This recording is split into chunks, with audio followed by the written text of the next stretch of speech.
at the end of the war, when the hostilities ceased in Europe, there was an agreement between the Australian government and the Canadian government and I don't know who else, that we would cease operations immediately and be sent back to Australia.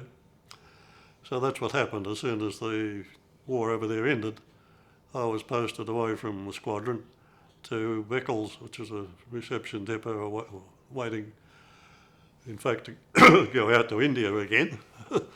And so was another fellow on my crew, a Canadian.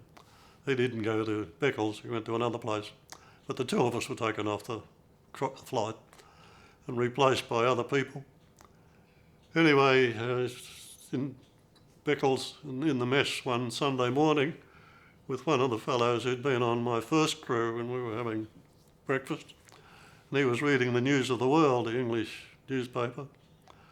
And in the News of the World there was an item about a Canadian girl who was coming over to marry an English airman.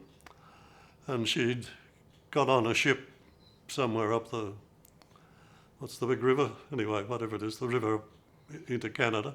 It borders America as well. She got on there and given farewells and presents and so forth.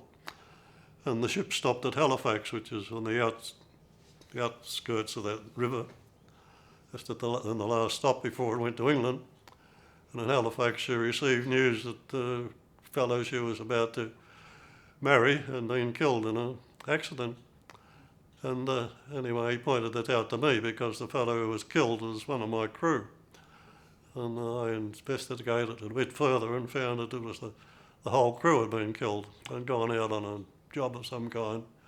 Came back at night and it was very nasty weather, and I'd ended up flying into the Quantock Hills, which are about the size of our Yuyangs, and they were lower than they should have been, which is unstrange, but anyway, it happened and it killed him off.